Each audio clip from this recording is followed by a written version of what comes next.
So I'm in the inversion table, and I jump in this thing for probably, I don't know, 15 minutes a day because my back is fucked. It has been fucked for years. But I could be all poor me, or I could do something about it. So I usually choose to just do something about it because it's going to hurt anyways, and I'd rather be strong and in pain than weak and in pain, because you can totally take it lying down, or you can get off your ass and be, you can either be weak and in pain, or you can be strong and in pain. I'd rather be strong and in pain. So I've been in here for a couple minutes. I might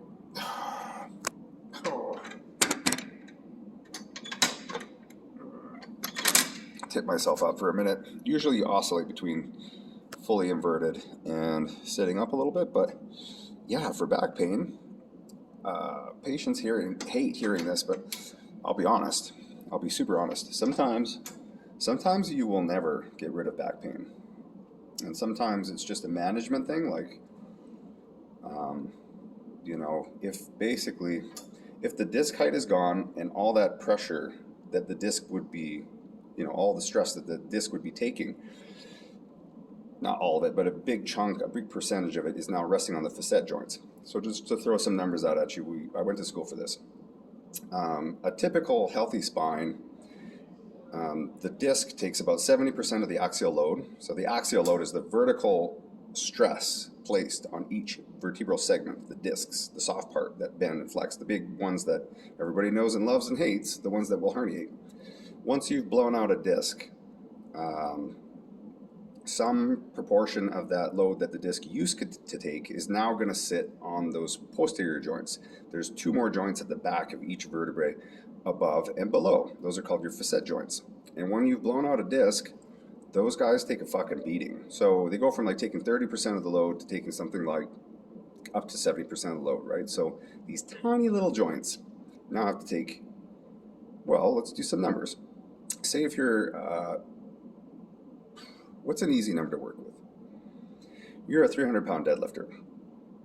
And, oh yeah, this is pretty easy. So we'll just work with 1/3. So say the facet joints take 33.33% of that 300 pounds. Those joints take about 100 pounds, and there's two of them. So they take about 50 pounds apiece in a healthy spine. So if you've fucked your back up, like you have blown out the disc height is gone, and now the facet joints need to take a bunch of the weight, well, let's do the math. Now instead of taking, well, let's just use easy numbers. Say they just take double the load that they used to. So instead of 33.33%, they take like 66.66%. Now each joint is going to take about 100 pounds instead of 50. Think about what that does over time, you know what I mean? You can train these joints to get stronger, like any other part of the body, if you fucking blow yourself out. But you have to, excuse me while I invert one last time before I get out of the clinic here. If you, this is great. If you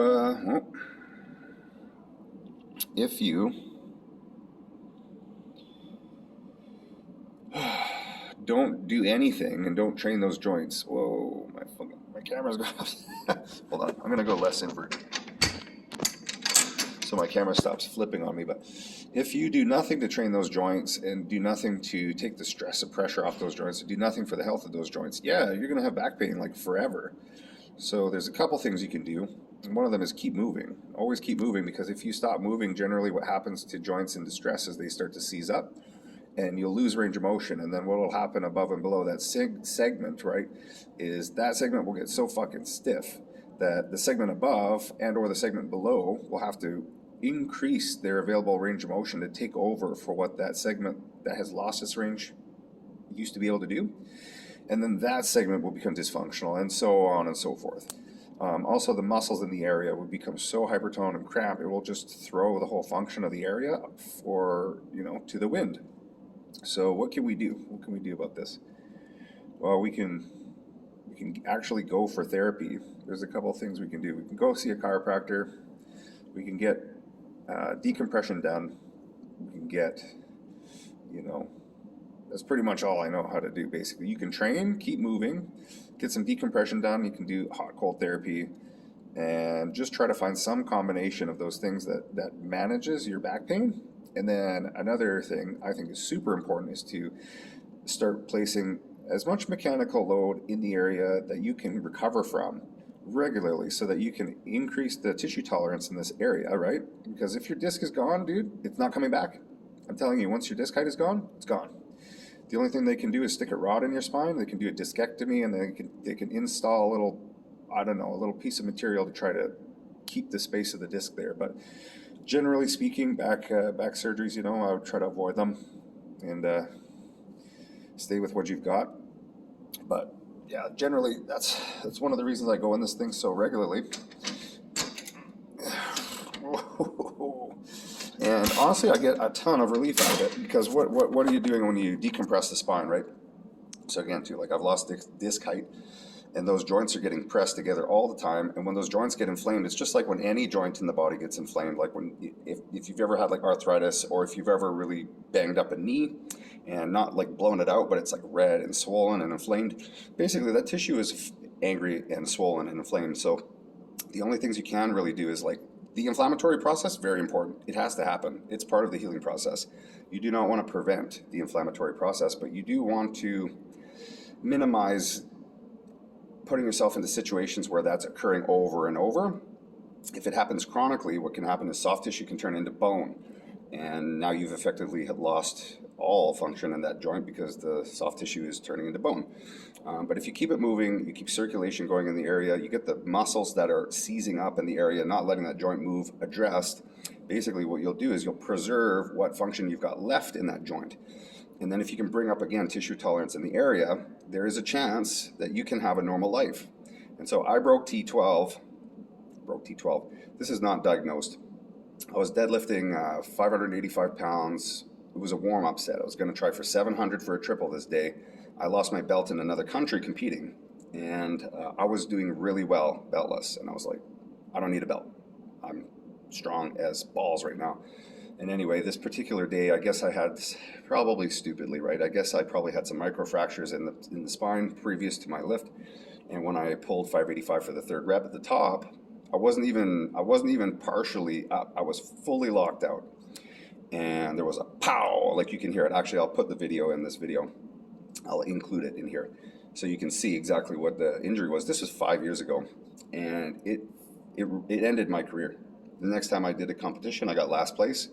And I remember there was a couple things I was trying to do. Like one of them was the yoke walk, and it was 800 pounds, right? So you get under this thing, and it looks like a squat rack, but you lift the whole rack and you walk with it, right? You walk for like 100 feet, and it's if you don't finish the walk, you get a distance measurement, and if you finish the whole thing, it's for time, right? So you finish the whole run, the best time wins. If you don't finish the run, the longest distance of the guys who didn't finish wins. Anyway, I was in so much back pain. I remember getting under this thing, and everybody was like watching me struggle, and they were like, "Whoa, dude, what's wrong? Like, are you okay?" And I was like, "No, man, my back is fucked." So anyway, I kept going. I got last place, and that was when I quit strongman. I decided I am in no shape to be competing, and I tried hard for the show. I trained my ass off. I got I'll forego telling you the numbers. It's not really super important, but anyway, the point is, destroyed my back. Tried to compete anyways. Still in construction. I went to work the next Monday, and the reason I know it wasn't a herniation is because I could do my job the next Monday, but I couldn't lift anything over 400 pounds. I was like, I'd pull 2 plates, 3 plates, and then 4 was like, no, like done. Something's super fucking wrong, and I don't know what it is. Again, not having it ever been medically diagnosed, but as per all my symptoms, that's the only thing I can think of what it was an end plate fracture where the soft part, the jelly in the donut, goes inside the adjacent vertebrae, above or below. T12 is very, very small in cross-sectional area, so I highly suspect it was T12. It was right in that area. Maybe it was even one segment above or something, but anyway, right around there. The bottom of the T-spine, very, very small cross-sectional area, taking that axial load. So it makes a lot of sense that if you had fractures in the end plate, where's the nucleus going to go? Into the bone. So anyway, the idea here, the reason I'm trying to explain this is, Even if you've had a herniation where the disc has blown into the nerve space and impinged the nerve, the body will generally digest that nucleus, that material. The body will send an immune response to the area. You are going to be crippled. Like, you're not going to be able to walk at all. You're going to be like, well, depending on the severity of your herniation, right? There's different degrees of herniation, but if it's super, super bad, yeah, you're going to be laid up. And then the body digests that material, and then past that, basically what happens is you've lost disc height. So now those facet joints are super prone to irritation, and if you don't do anything about it, this area of the body is just going to turn arthritic. And what does arthritis do? Well, it causes all the surrounding muscles to seize up, and basically you're going to have the characteristics of a bad back. So again, some of the things I've mentioned that can really help with that are keeping the muscles in the area calm down enough that you can flex and extend and side bend and rotate. I'm not saying after you blow out your back to be going to do all that stuff immediately. Like, go get some physiotherapy and go get a coach, get a physio, go see a chiro, do some work, and get some advice, because sometimes, like, I'm even guilty of this. Like, I didn't get any help and I tried to do all kinds of things, and I was just causing myself more and more grief. And in reality, what I should have done is regressed to the very least amount of stimulus that I could tolerate, and then let that stimulus recover to a point where I can apply a subsequent stimulus without further damaging my body, right? So let's invert one more time. We're here anyway.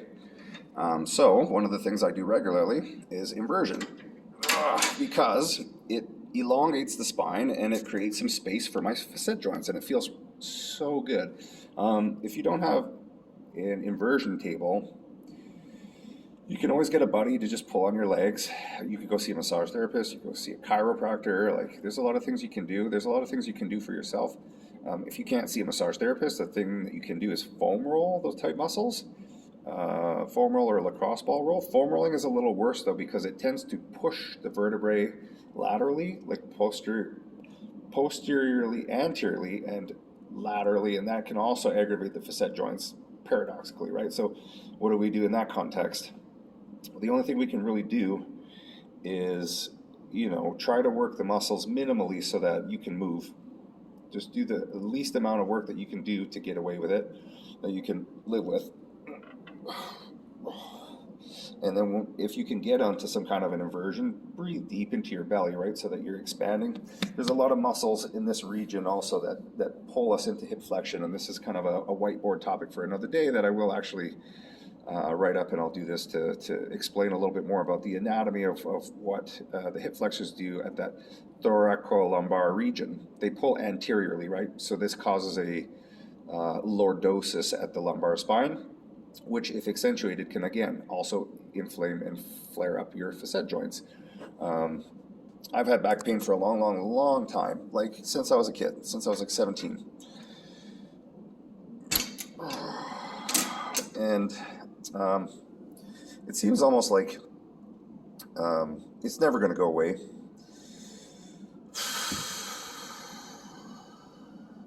But I manage it pretty well. And I remember one time I went to a physiotherapist, and this was life-changing for me.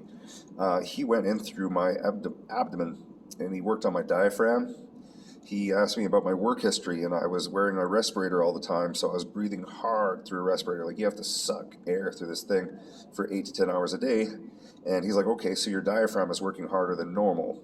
And this is, again, inserting in the same area where your psoas inserts. Sorry, that feels really good.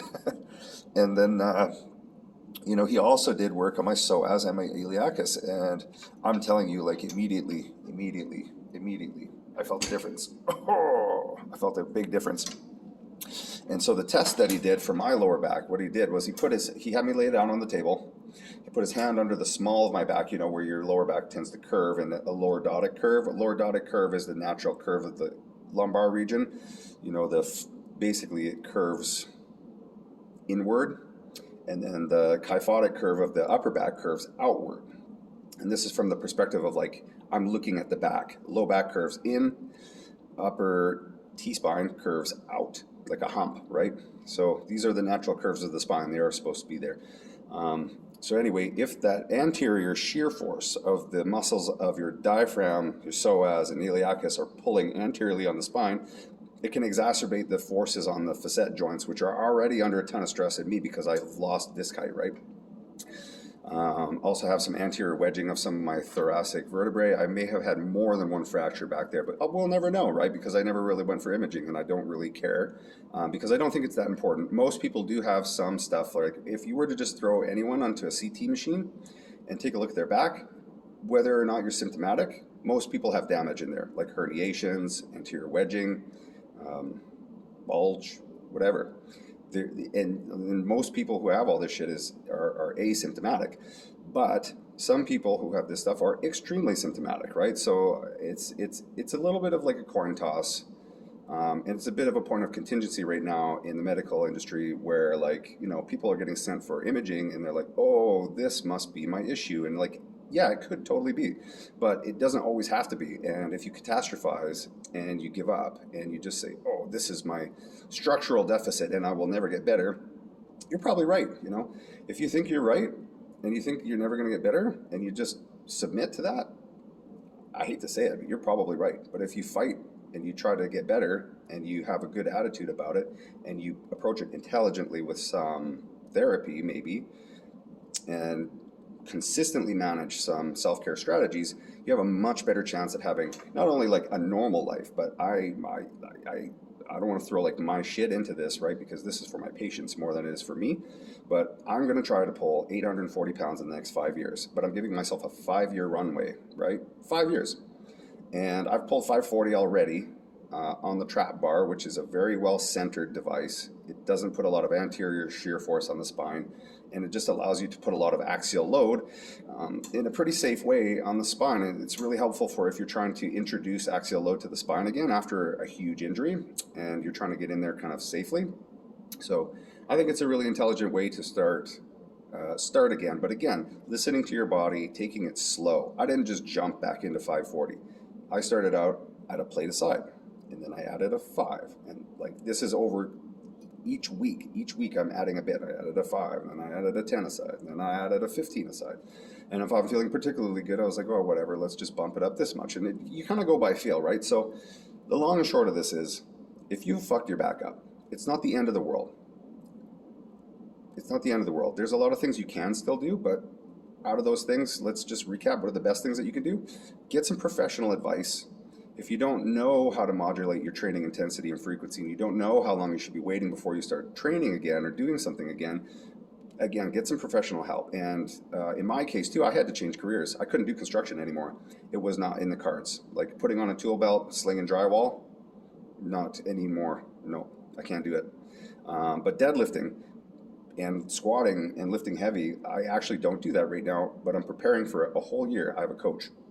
And my coach told me no deadlifting, no squatting for a year. But he does have me doing some things that do introduce me to this axial load that I wish to pursue. You know, I want to load the spine again in a crazily heavy way.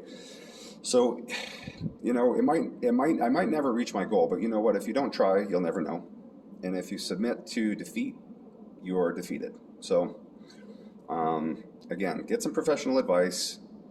Get a physio if you need to, get a physio and a coach and a chiropractor. Like just do everything you can to increase your chances of success, because the less you do, the less likely you are to succeed.